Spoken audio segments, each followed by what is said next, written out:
alone. I also want to thank Hope Not Handcuffs, Catholic Charities, and Sean's Dream for coming out, setting up. They're great resources with lots of helpful and useful information. Thank you, Billy Everson, for recording our event live. Uncle Mike and Tina Drummond from WRWD for our sound system. We were supposed to have Piera here, which was with the Gems, but she had gotten sick and she couldn't make it, so we're hoping for next year. If you're standing here and you look around, every one of you has been affected by the disease of addiction, even if you are not an addict yourself. You all have lost someone close to you or know someone who has. For those who don't know me, my name is Jody Nicoli, and I'm the founder of the Drug Overdose Awareness Memorial. I created the memorial in memory of my friend Jesse, who we lost to an overdose in May of 2020. I'm also a grateful recovering addict who will be celebrating 5 years next month. Thank you. Last year we got a purple chair to set up, and we honored my friend Jesse for the whole month of August. This year I wanted to honor someone else on the purple empty chair. So we're honoring Joseph Robert Sabato. That is the purple empty chair if you did not know. Basically means that it's the empty purple chair. They're not coming home for dinner. So, okay. We're honoring him, and I'm going to read you a letter from his sister, Stacy, telling you a little bit about Joe's story. My story is to tell you about my brother, Joey, my only sibling and almost 4 years younger than me, but most people would tell you that we were like twins. Best friends, always close, barely fought. We were each other's biggest supporters growing up. People who knew him would say, I don't know what's bigger, his smile or his heart. Joe tried many drugs starting as a teenager, but his love of drug of choice was alcohol. At the age of 31, he entered into his first rehab and continued for the next 10 years. The last 3 years of his addiction were the worst, and I could see his body breaking down. No matter how bad my brother tried to be sober, it just was too difficult for him. His last year of life, he could barely leave the house. He missed so many moments because he was just too sick. Nothing worse than watching a loved one slowly committing suicide in front of your eyes, and you can't do anything about it. We finally got the dreaded call that my brother was taken to the hospital with liver and kidney failure. A double transplant was needed, however, no alcoholic would ever qualify for a transplant. Reality was, Joe had stage 4 liver disease with a max of 3 months to live. As Joey laid in the ICU bed, he said, I wish every young kid could see me laying here and learn from my mistake story. 1 month after entering the hospital, he took his last breath on November 19th, 2019. I will spend the rest of my life telling a story that he wanted me to tell to hopefully help someone know that they are worth recovery and recovery is waiting for them. A part of me has gone with him, and life will never be the same without him. However, I feel him every day, and I know he's working with me in this journey to help others. Joey, forever 41. So, today is Thursday, August 31st, International Overdose Awareness Day. Many lives have been lost, family members have been destroyed because of overdose/fentanyl poison. It's very important for us to make our future generations aware of the dangers of fentanyl and drug overdose to prevent them. This day commemorates all the lives lost to overdose. Today is about remembering those no longer with us. Today, around the world, people are observing International Overdose Awareness Day in their own ways. If you are wearing purple, if you are here, please know that you are part of a global community seeking change, recognition, and action. Okay, and I will bring it to our first speaker, who is our mayor of the Village of Walden, and that's Mr. John Ramos.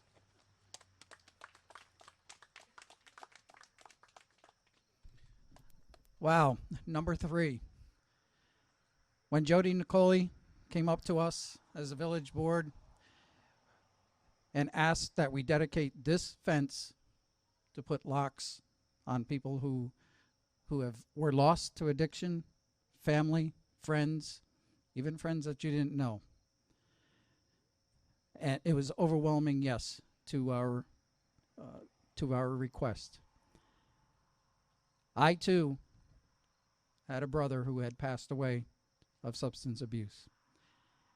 Although he was older, I didn't get a chance to guide him as I would guide my friends and family members now. Village of Walden will always be a place and a home for those who are aching and request memories and dedicate their lives to fighting this war. I've sat here a couple times in the past couple years and told you that this is a war. Not in the traditional sense, but this is a war that we all need to fight together. I thank Jody for doing this again. And as long as I'm mayor, it will be continued as this. Thank you, everyone, for coming, and may God bless and keep watch over everyone that needs help. Thank you.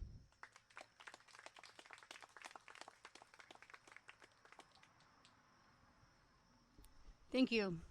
Our next speaker is our New York State Assemblyman and my good friend, Brian Marr.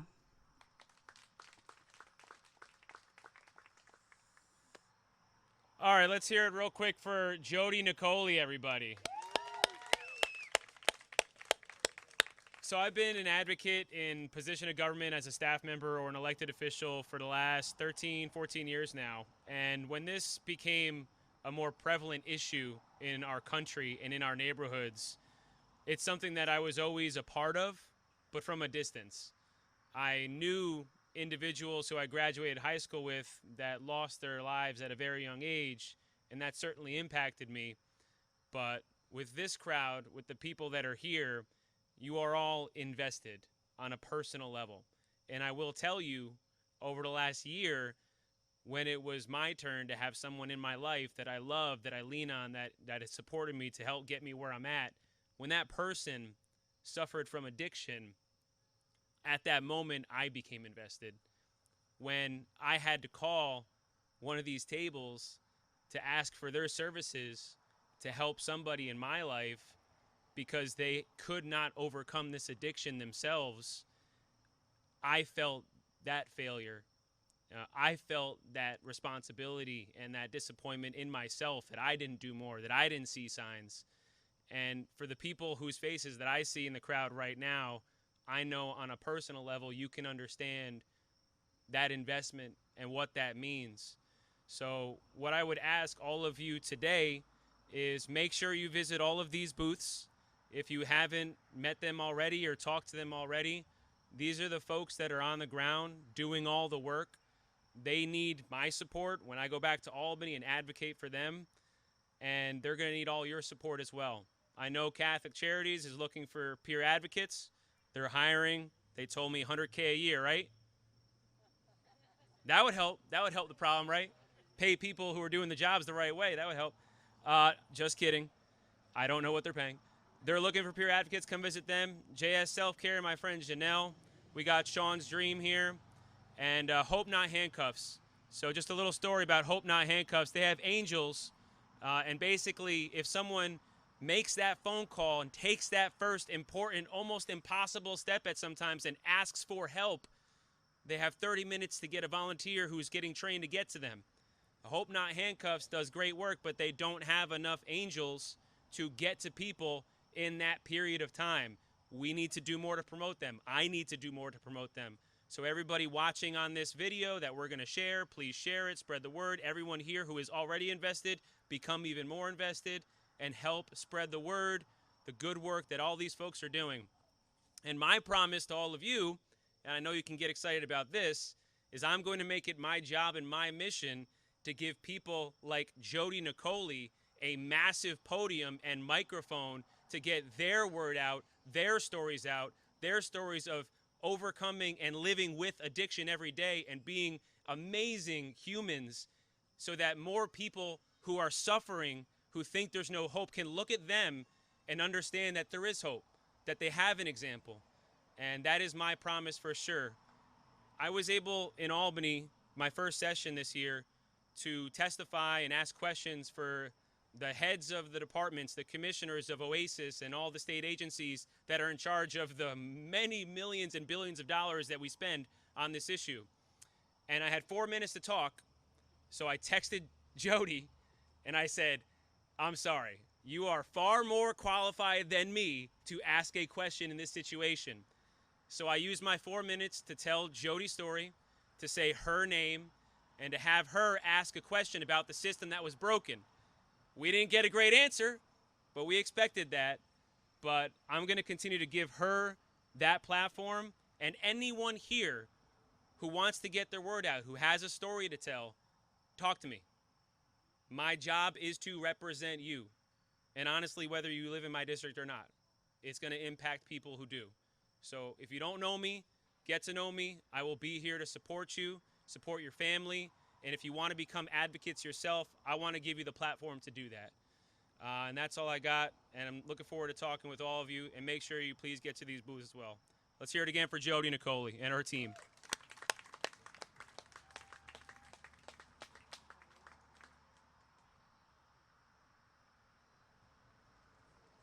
And thank you to you as well, Brian, and Janelle, and Billy. Who else am I missing? And Trish Marr, who is all of our committee that put this together. Anyway, we're going to have Trish and Janelle Santana reading a list of names who have lost their battle to addiction. After the names have been read, the mic will be open to anyone who wants to come up and share a story about your loved one. Maybe you want to read a poem, maybe you're in recovery and you want to share with us. We're going to try to limit it to 3 to 5 minutes.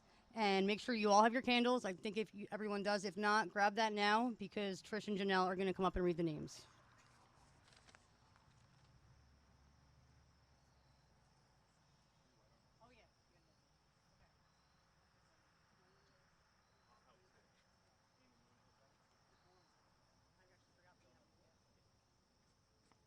All right, first we have to light the candles. Usually we just like start it with someone and turn around and light your neighbors, and that's how we get them going.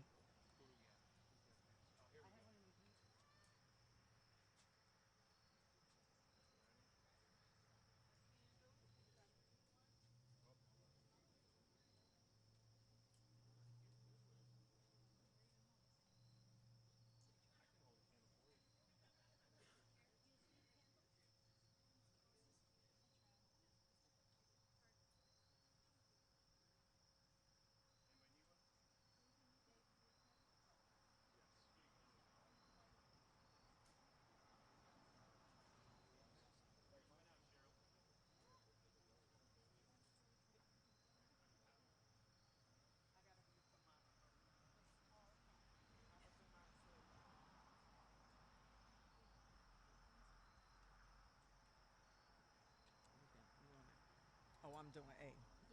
And then I'll step back.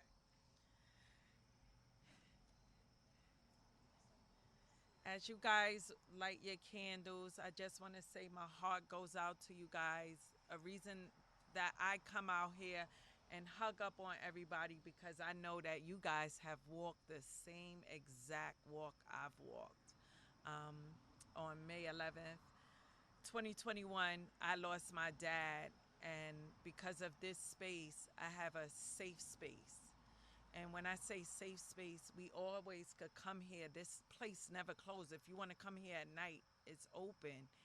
And when you sit amongst these locks and stuff, it's like you know these people. You start remembering their names. So if it wasn't for Jody, we wouldn't have this space, a needed space. So I want to thank you for always being there and giving us this space. I know it's hard. You can introduce yourself. Oh, by the way, I'm Janelle. I almost forgot my name, but I'm Janelle, and I'm the founder of Self Care JS. It's a non for profit organization that I'm building from the ground up. And I just plan to connect with everyone, and, we get to know each other. So, yeah, go. You can introduce yourself. Hi, everyone. Thank you all for being here tonight. My name is Trish Marr, and we're going to go through this list of names. And please just say a prayer. Keep everyone's name that we are reading in your heart. Keep their families and friends and loved ones in your heart. And so grateful that we could all come together on this day and keep their memory alive. Abigail Lean Rowe, Adam Michael Eatman, Edmund Nussin, Alex Beck, Alexander Gilkison, Alyssa Roberts, Anthony Hone, Anthony J. Hone, Anthony John Kiernan, Aubrey Dawson Welch, Ava Michelle Holland, Avery Lee Ward, Barrett Haney, Billy Ganalopo, Brandon Adair, Brian Keefe, Brian O'Shea,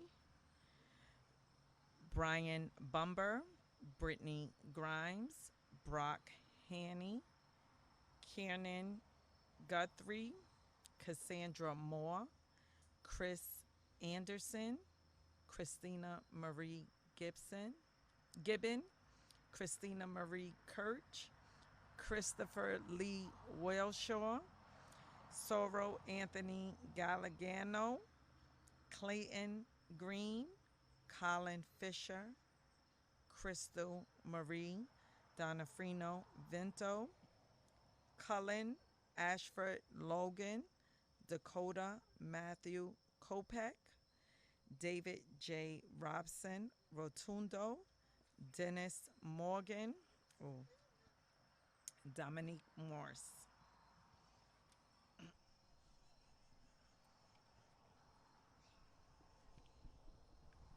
Keaton Allen Shine, Kebra Griffith, Kiefer Muller, Kelly Ann Maisie, Kevin McLaughlin, Kevin Rollins, Kevin Taylor,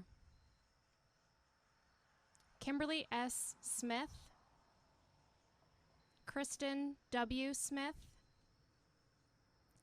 Kurt Maxwell, Kyle Buhausa, Kyle Flappin, Kyle Greer, Kyle Jashembowski, Laura Thompson, Lauren Cole, Lauren Grace, Lexi Bonacera, Leisha Skeldon, Louise E. Smith III, Manuel Velasquez, Maria Blue Mahias, Mary Wen Maxine Campbell, Mark Reamer, Matthew Herring, Matthew Jose Rivero, Megan Anderson, Micah Hamlow Sawyer Jr., Michael Damarius Jr., Michael Kingans, Michael Leo, Michael Liptak, Michael Murray, Sean O'Connor, Michael Richard Hadley, Tommy Lee Walker, Josh Williamson,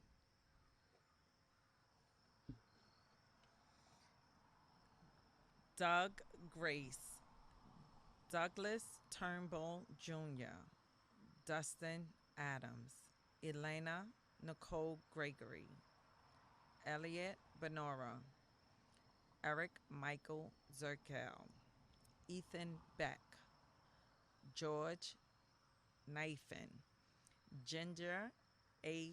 Smith, Hank Nelson, Harley Summers, Heather Humans, Jack Schuyler, Jacob James Mitchell, James DeRosa, James Jason Patterson, James Kenneth McDonald, James Oliver Evans, Jana Montero, Jeffrey Parasino, Jeffrey Paul Durant, Jennifer Dawn Detmar, Jennifer Lynn Smith, Jared Mayer, Jeremy Howard Creasy, Jesse Denny, Jesse McClay Smedley, Jillian Angelicola, Joey Longo, Jordan Jameson, Joseph Grace, Joseph Robert Sabato, Joseph Velasquez, Raynard Bloom, Jeremy Scully.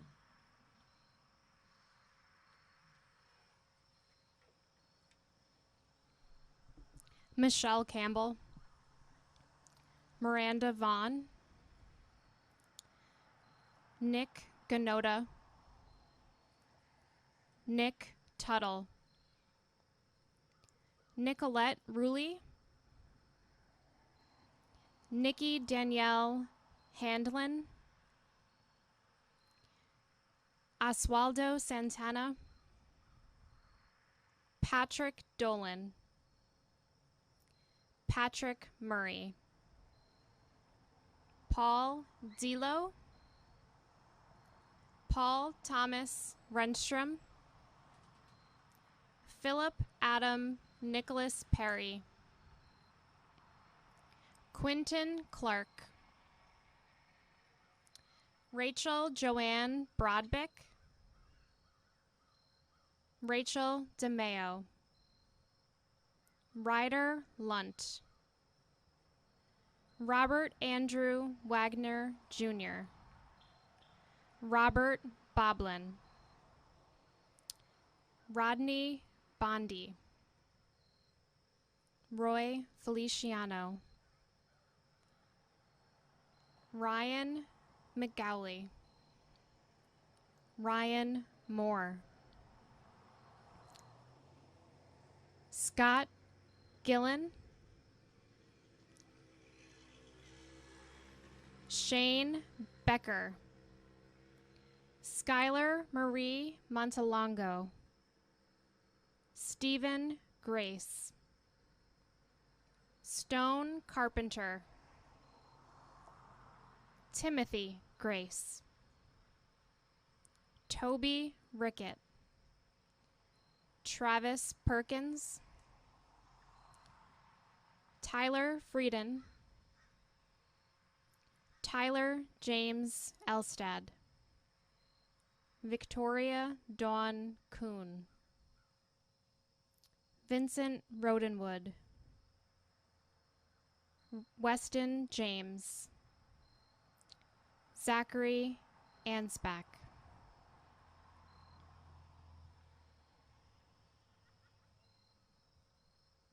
Let's give all these souls a moment of silence. Thank you.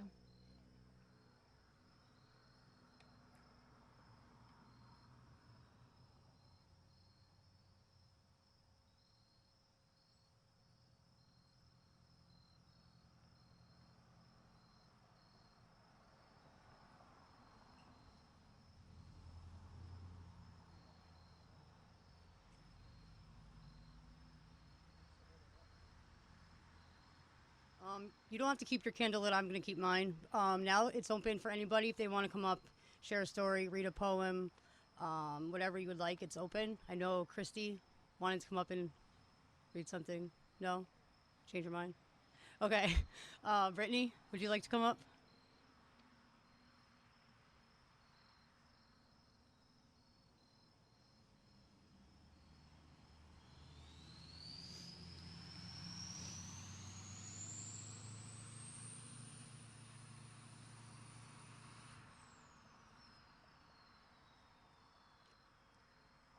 Hi guys.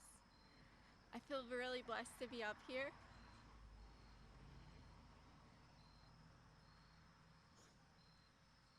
I see a lot of you with some shirts and people in memory, and I feel very blessed that I get to be here with my mom and my son.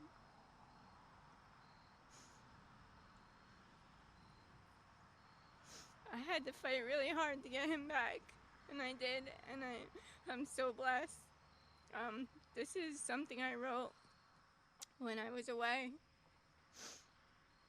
It's called Before and After, and I wrote it in 2017. I am an addict. What causes addiction? Almost everything we think is wrong. We have stories that are told. What we get from the doctor is pure but doesn't make you a junkie. Once a junkie, always a junkie. When alone and taking a substance, it's easier to fall faster. If we bond with others who want a newfound way, with bonds and connections in healthy relationships, I will not stay prisoner. Addiction needs to be known. If you want help, talk, yell, scream, or shout. Don't stay angry or resentful. Just speak and let go. I love you and you're not alone.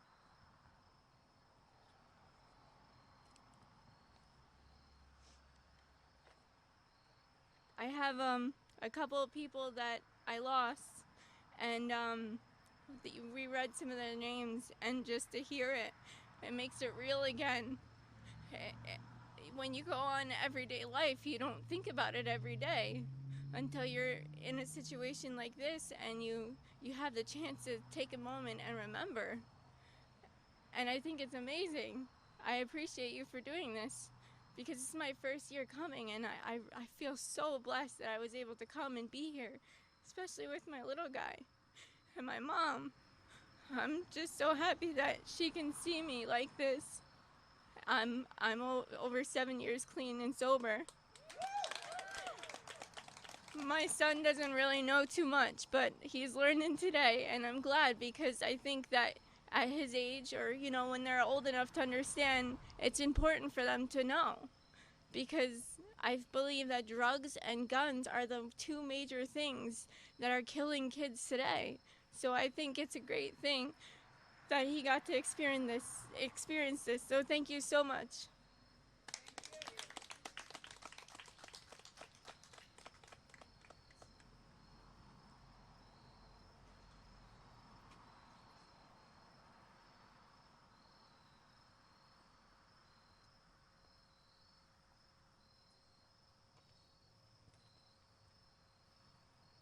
I am so thankful that you're here.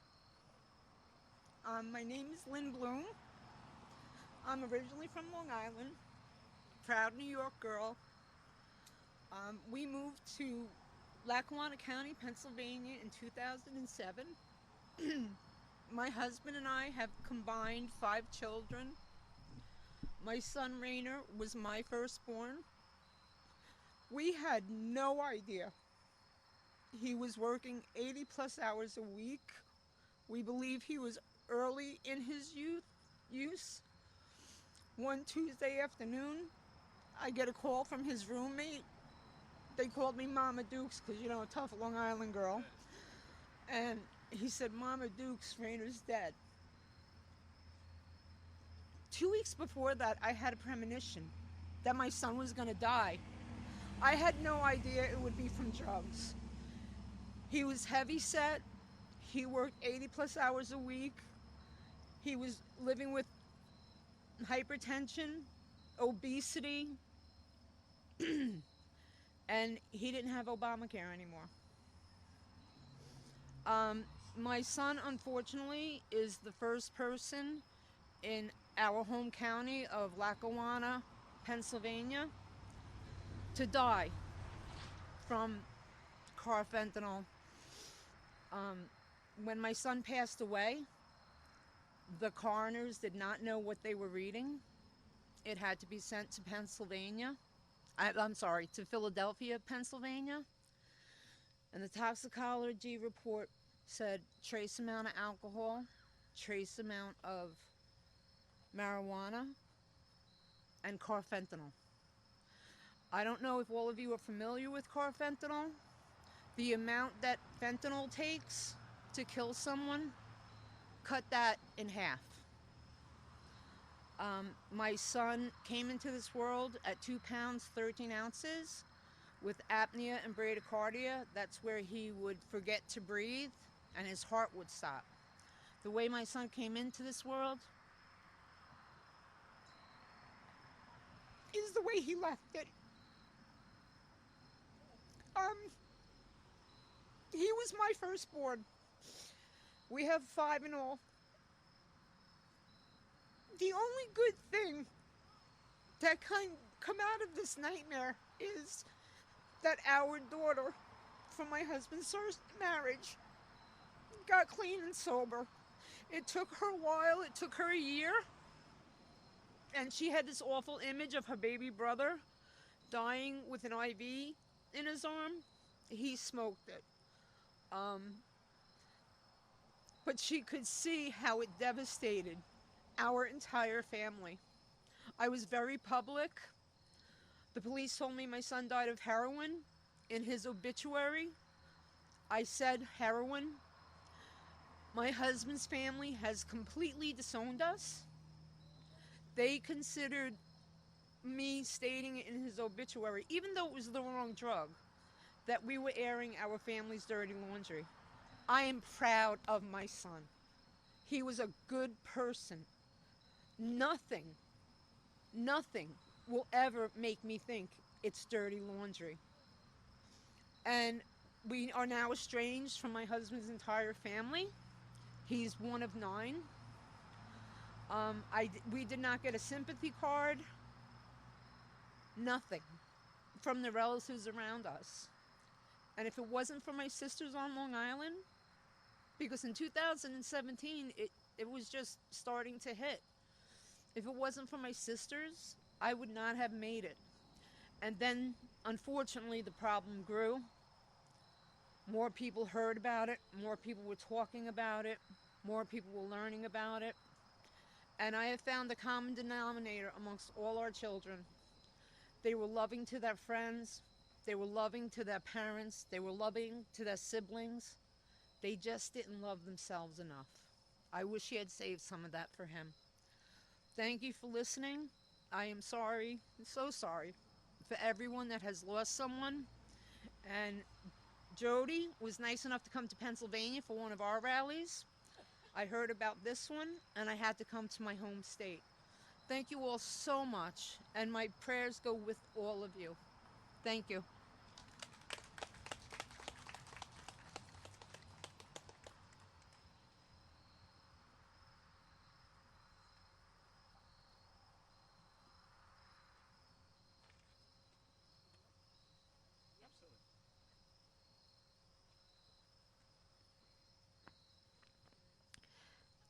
Um, I'm that close. I'm sorry.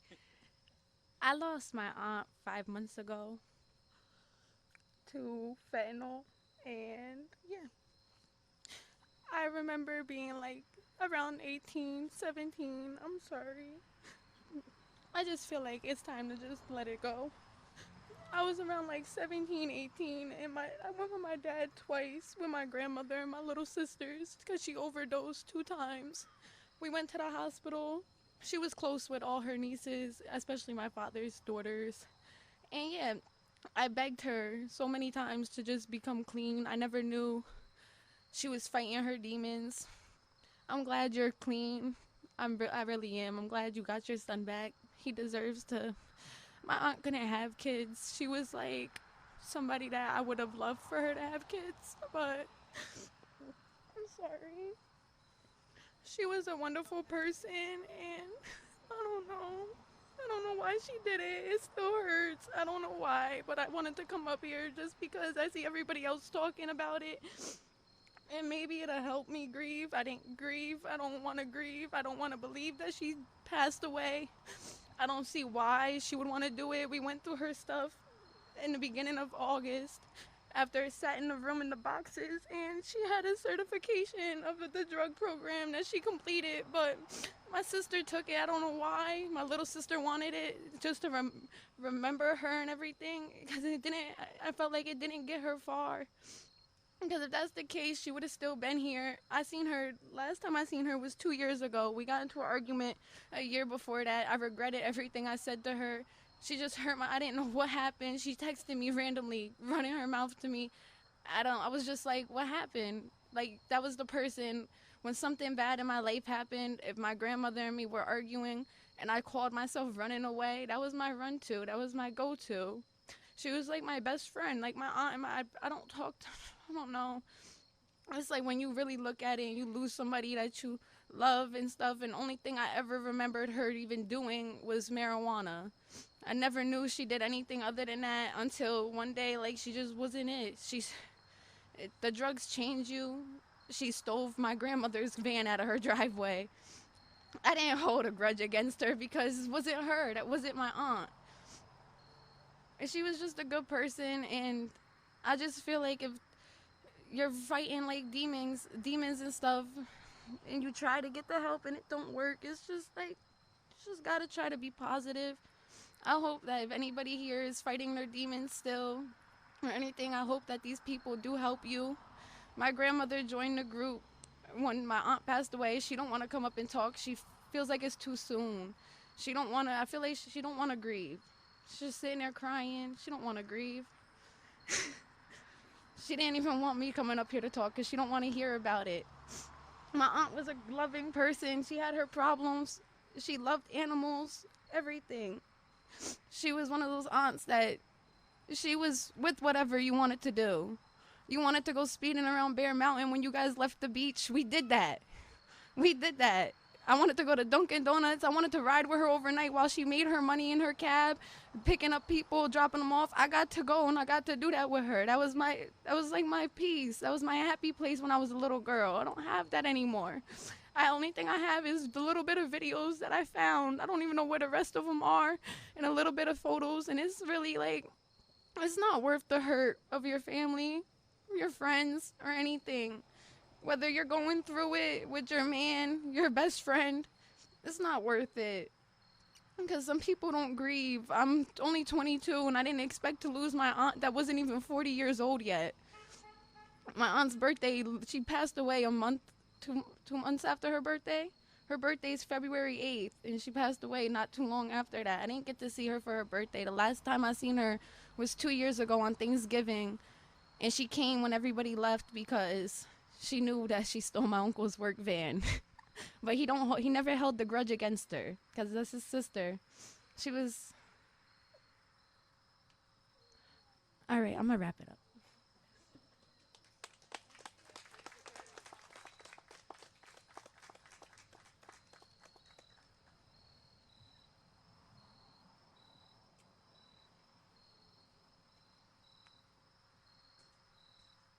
Anyone else? Do you want to come up?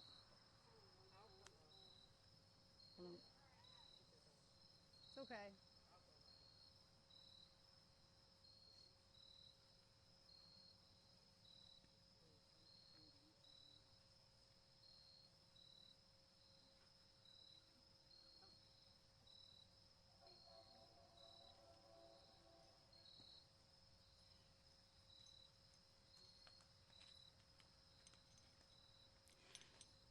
So first, I just want to say I lost my son.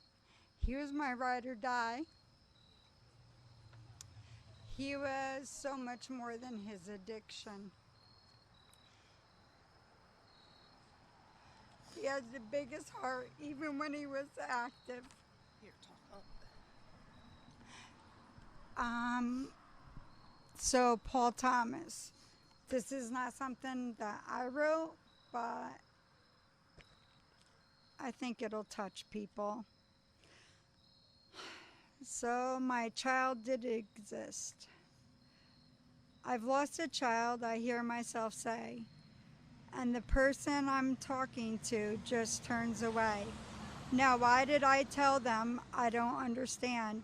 It wasn't for sympathy or to get a helping hand. I just want them to know I've lost something dear. I want them to know my child was here. My child left something behind that no one can see. So if I've upset you, I'm sorry as can be. You'll have to forgive me. I could not resist. I just want you to know that my child did exist.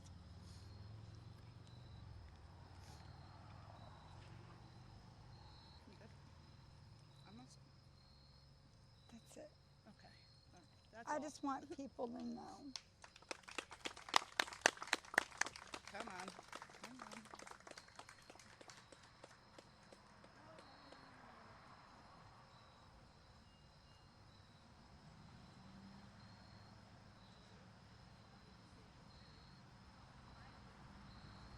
I can talk without a microphone. The video will get me though. I don't know that I want to be in a video. Hello, everybody. Addiction is as old as time. What did they drink BC before Christ? What was in those peace pipes? That's why those wars stopped. They were tripping. It's a battle that's in everybody's gene pool. So I'm from Catholic Charities. I'm one of the clinicians, Allison Wave. She's one of our peer advocates. We're in the community outreach program, so we represent all of Orange County. It doesn't matter what religion you are or not, and if you pray to a leaf or just worship the dirt, it don't matter to us. So we're here to help everybody. We also help not only the person that's battling the fight, and it is a fight, but we help the family members who are not sure how to support, how to help, how to put a ripple in that pattern to help your loved ones and all of you who have found the way to stay out of addiction. And it's a beast. But we have a lot of really great programs. So we have a program for the person that's battling the fight. We have a program where you can have one-on-one, a clinician and a peer advocate, just somebody to talk to, even groups like, oh my gosh, how do you handle this? For family members or friends, significant others, best friends of somebody that's trying to support their loved one. And then bereavement, grief, because it hits us all to the core. And you're all amazing for being here. The first 2 years of sobriety is the toughest. Then you just start to get over that hump. Once you start getting a little irritable, that's a pre-craving. Every cell in your body saying, I want a little something. So that's when you got to pay attention and say, oh, hell no. Change pattern a little bit. We are here to help. We want to help. You're all amazing. Jody, you rock. And we're doing Narcan training if anybody's interested. There's some really serious stuff out there. Everybody talks about fentanyl. Fentanyl is a joke. There are 5 that are now recognized synthetic opioids that are by far stronger than fentanyl. I can't even pronounce them. It's nitro something, iso something, forget it on the other 3. We know it's chemical warfare. You got your admirals, your colonels, and your generals all saying it's chemical warfare. So, I mean, it's set to kill. They're not fooling around. They're trickling stuff in tobacco. They're mixing it in marijuana. They're mixing it in loose tea and in loose coffee, so y'all know, this is very serious. So not everybody realizes they've got some tainted stuff. And that whole thing of let's catch a little buzz, that ship has sailed. That's never going to happen again. So laughter, by the way, is the best dopamine release there is. It will outdo, this is a proven study, it will outdo any high from any drug. So, you know when you laugh so hard that your face hurts? Women, we almost pee ourselves, right? You guys, you got it made. Well, our legs are crossed, we're holding our faces, everybody, tears coming down, you're holding your because you're laughing that hard. I challenge you all to do that for yourselves every day for at least 20 minutes. Find something so funny. It's great exercise too. I mean, every muscle, joint, I mean, woo, it's a great exercise. Laughter, pure on laughter. Please do not go to bed at night watching any scary drama. Unsolved mysteries. No. Don't watch that at night. It's like we got computers in the back of our mind playing at all times. Do yourselves a solid. Laughter really is the best medicine. And you're all amazing for being here. And if anybody does need any type of help or assistance, please just call up one of the local Catholic charities. We'll direct you. Thank you.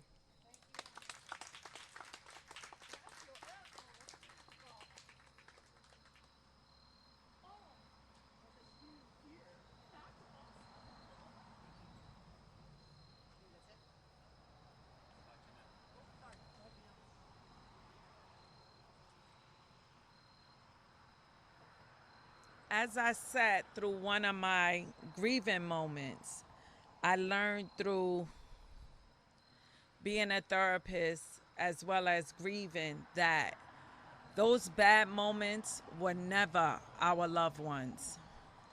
Remember the time when they were the most lovable. Because I can honestly say, even through my adult years, my father did have those moments. And those are the moments that I knew that was my father. So part of my grieving, I learned how to separate the two. The traumatic events was him in active addiction. Those lovable moments with him being him. That can help with the anger that comes on us for all the nights they stole, all the nights that things have happened. That wasn't them.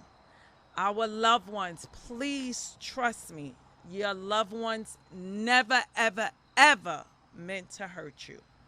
And if you can hold on to that part of them, part of the grieving process will will subside. It will never go away because that person is not there. But horn into those good moments. Like I get to enjoy Jody the way she is now. I didn't know her before, but I know she had those good moments. So her family that's here, love on those good moments when they had them. Those that we lost, hold on those moments because that's when you had your loved one. It was not your loved one that hurt you. And I know I hear it so much. It wasn't your loved one. Our loved ones, when they say what you want to be when you get older, what do you say? A doctor, a lawyer, the assemblyman. That's what you say, right? You never, ever, ever would say, when I grow up, I'm going to be an addict. So think about that when you're thinking of forgiveness. They never, ever, from a child, kindergarten, that's when you get the question, what do you want to be when you grow up? And you got to answer. They never said, I want to be a drug addict. So always, that's all I have for you guys. But part of the grieving process is separating the two. So if you can separate the two, then you'll enjoy more of your loved one and not what they did to hurt you. So thank you guys.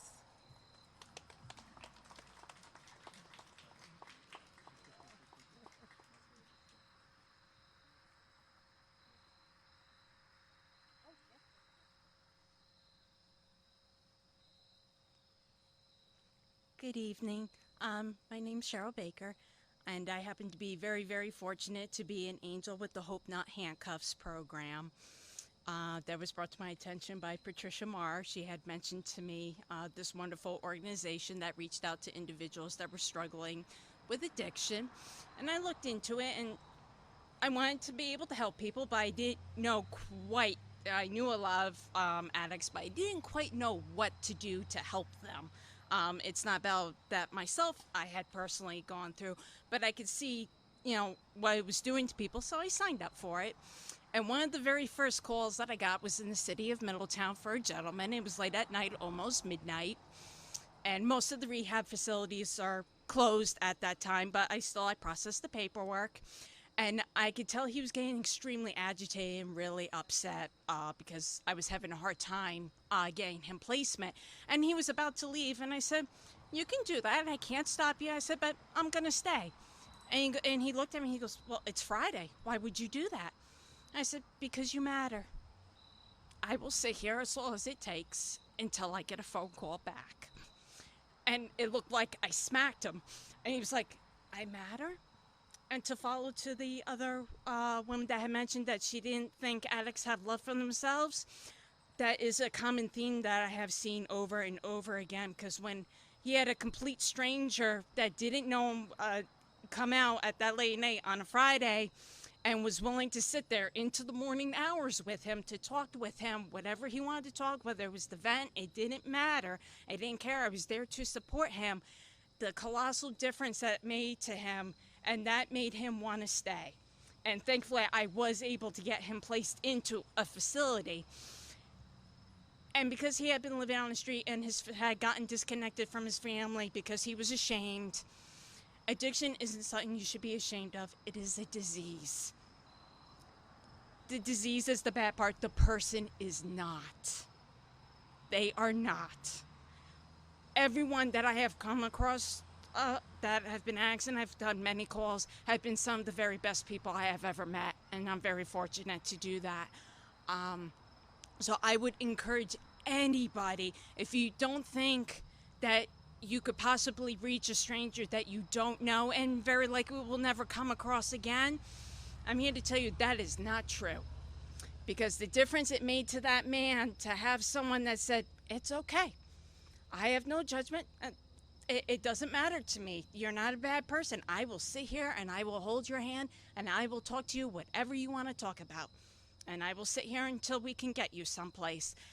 That made such a colossal difference to him, and it does to so many others. So I would strongly, strongly suggest to anybody, whether it's through Catholic Charities or Hope Not Handcuffs or any other host of volunteer organizations, or even if you're not through an organization, if you just want to listen to an addict.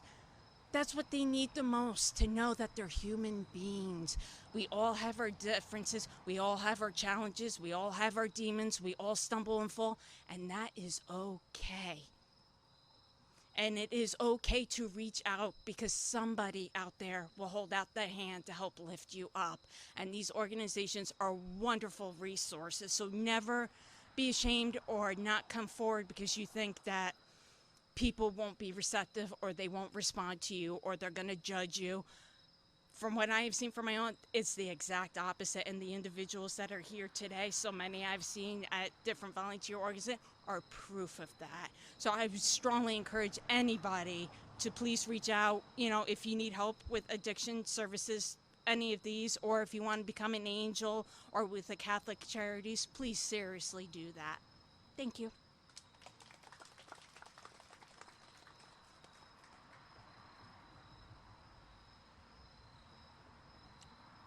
I think that's it, but if there's anybody else that would like to come up, it's all yours. So, that is it. That concludes it. I want to thank you all for coming. I want to thank you for driving 5 hours. I know that you told me, and I completely got sidetracked today, and a million things are going through my brain, so when I saw you, I was like, oh my God, that's right.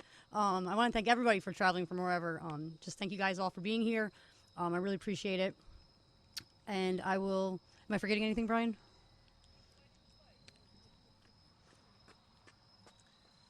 We are all going to work together and make a promise that this time next year at this event, everybody's going to bring someone else. Everybody's going to have the responsibility to have somebody to bring. And we're going to make sure there are twice as many people here. This event keeps growing. It's everybody's responsibility to make sure this continues to get bigger and work with each other to help as many people as possible. Right, Mayor? Yes, sir. All right. Good. All right, that's it. Thank you, everybody, and have a good night and be safe.